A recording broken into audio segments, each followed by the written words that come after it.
नमः। ॐ शम्भवे नमः। ॐ पिनाकिने नमः।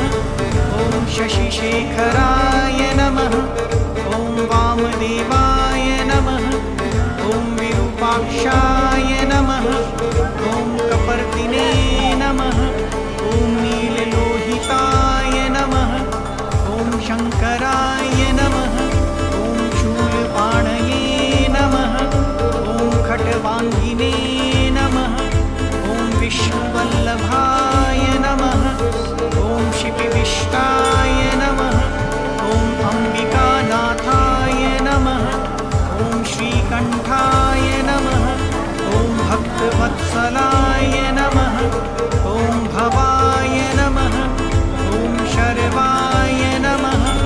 ॐ त्रिलोकेशाय नमः। ॐ शितिकण्ठाय नमः। ॐ शिवप्रियाय नमः। ॐ उग्राय नमः। ॐ कपालिने नमः। ॐ कामारये नमः। ॐ अन्धकासुरसृदनाय नमः। ॐ गङ्गाधराय नमः। ॐ ललाटाक्षाय नमः। ॐ कालकालाय नमः। ॐ कृपानिधये नमः। ॐ भीमाय नमः। ॐ परशुहस्ताय नमः। ॐ मृगपाणये नमः। ॐ जटाधराय नमः। ॐ कैलाशवासिने नमः। ॐ कवचिने नमः। ॐ कठोराय नमः। ॐ त्रिपुरान्तकाय नमः। ॐ वृषाङ्काय नमः। ॐ वृषभारूढाय नमः। ॐ हस्तोर्धरविग्रहाय नमः। ॐ साम्प्रियाय नमः। ॐ स्वरमयाय नमः। ॐ त्रयीमूर्तये नमः। ॐ अनीश्वराय नमः। ॐ सर्वज्ञाय नमः। ॐ परमात्मने नमः। ॐ सूर्याग्निलोचनाय नमः। ॐ हविषे नमः। ॐ यज्ञमयाय नमः। ॐ सोमाय नमः। ॐ पञ्चवक्त्राय नमः। ॐ सदाशिवाय नमः। ॐ विश्वेश्वराय नमः। ॐ वीरभद्राय नमः। ॐ गणनाथाय नमः। ॐ प्रजापतये नमः।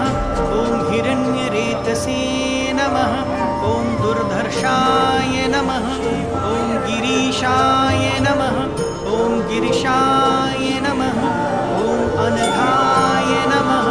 ॐ भुजङ्गभूषणाय नमः। ॐ भर्गाय नमः।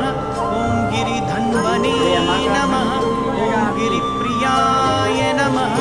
ॐ कृत्तिवाससे नमः। ॐ पुरारातये नमः। ॐ भगवते नमः। ॐ प्रमथाधिपाय नमः। ॐ मृत्युञ्जयाय नमः। ॐ सूक्ष्मतनवे नमः। ॐ जगद्व्यापिने नमः। ॐ जगद्गुरुवे नमः। ॐ व्योमकेशाय नमः। ॐ महासेनजनकाय नमः। ॐ चारुविक्रमाय नमः। ॐ रुद्राय नमः। ॐ भूतपतये नमः। ॐ स्थाणवे नमः। ॐ अहये बुधन्याय नमः। ॐ दिगम्बराय नमः। ॐ अष्टमूर्तये नमः। ॐ अनेकात्मने नमः। ॐ सात्विकाय नमः। ॐ शुद्धविग्रहाय नमः। ॐ शाश्वताय नमः। ॐ खण्डपर्शवे नमः। ॐ अज्ञाय नमः। ॐ पाशविमोचकाय नमः। ॐ मृडाय नमः। ॐ पशुपतये नमः। ॐ देवाय नमः। ॐ महादेवाय नमः। ॐ अव्ययाय नमः। ॐ हरये नमः। ॐ भगनेत्रभिदे नमः। ॐ अव्यक्ताय नमः। ॐ दक्षाध्वरहराय नमः। ॐ हराय नमः। ॐ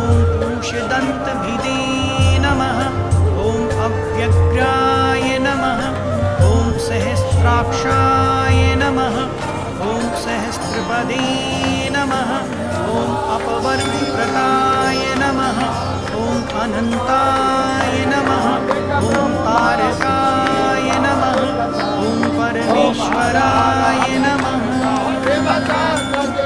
इति श्रीशिव अष्टोत्तरशतनामावलिः।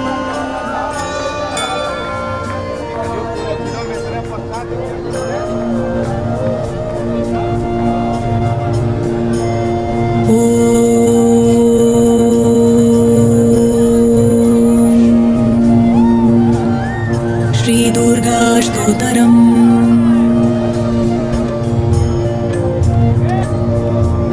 ॐ श्रीः नमः ॐ उमायै नमः ॐ भारत्यै नमः ॐ भद्रायै नमः ॐ शर्वाण्यै नमः ॐ विजयायै नमः ॐ जयायै नमः ॐ वाण्यै नमः ॐ सर्वगतायै नमः ॐ गौर्यै नमः ॐ वाराह्यै नमः ॐ कमलाप्रियायै नमः ॐ सरस्वत्यै नमः ॐ कामलायै नमः ॐ मायायै नमः ॐ मताङ्ग्यै नमः ॐ अपारायै नमः ॐ अजायै नमः ॐ शङ्खभार्यै नमः ॐ शिवायै नमः ॐ छन्दायै नमः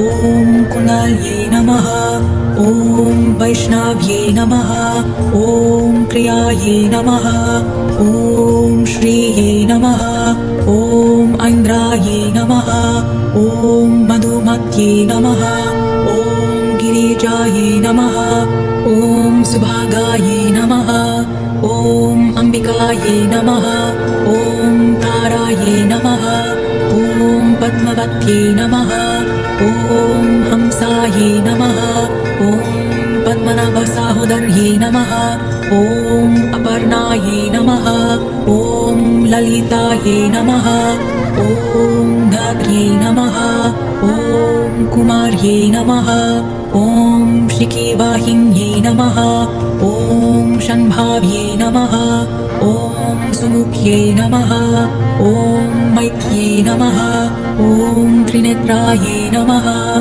ॐ विश्वरूपिण्यै नमः ॐ आर्यायै नमः ॐ मृदान्यै नमः ॐ इंकार्यै नमः ॐ क्रोधिन्यै नमः ॐ सुदिन्नायै नमः ॐ अचालायै नमः ॐ सूक्ष्मायै नमः ॐ परत्पारायै नमः ॐ शोभायै नमः ॐ सर्ववर्णायै नमः ॐ हरप्रियायै नमः ॐ महालक्ष्म्यै नमः ॐ महासिद्धायै नमः ॐ स्वधायै नमः ॐ स्वाहायै नमः ॐ मनोमन्यै नमः ॐ त्रिलोकपालिन्यै नमः ॐ उद्भूतायै नमः ॐ त्रिसन्ध्यायै नमः ॐ त्रिपुरन्तक्यै नमः ॐ त्रिशक्त्यै नमः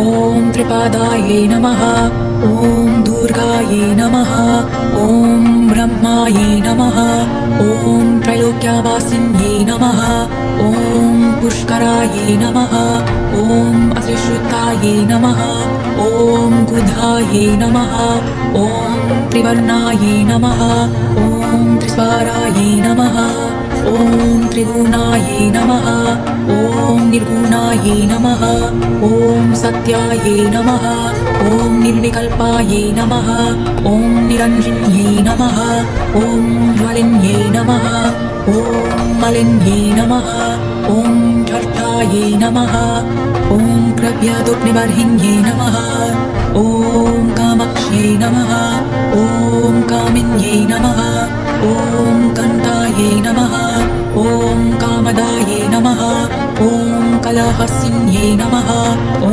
सलजायै नमः ॐ कुलजायै नमः ॐ प्रज्ञै नमः ॐ प्रभायै नमः ॐ मदनसुन्दर्यै नमः ॐ भगेश्वर्यै नमः ॐ विशालक्ष्यै नमः ॐ सुमङ्गल्यै नमः ॐ कल्यै नमः ॐ महेश्वर्यै नमः ॐ चन्द्यै नमः ॐ भैरव्यै नमः ॐ भुवनेश्वर्यै नमः ॐ नित्यायै नमः ॐ सनन्दाविभावायै नमः ॐ सत्यज्ञानायै नमः ॐ कामपहायै नमः ॐ महेश्वरप्रियङ्कार्यै नमः ॐ महात्रिपुरसुन्दर्यै नमः ॐ दुर्गापरमेश्वर्यै नमः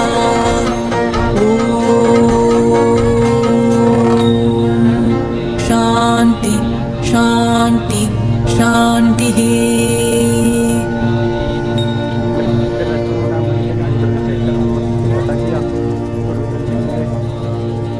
बिना खाए पिए करना चाहिए। मैंने कहा अब तो खा लिया और मन कर गया तो फिर दर्शन करके वैसे कोई फ़ायदा है नहीं, तो मैंने कहा आज का दिन फिर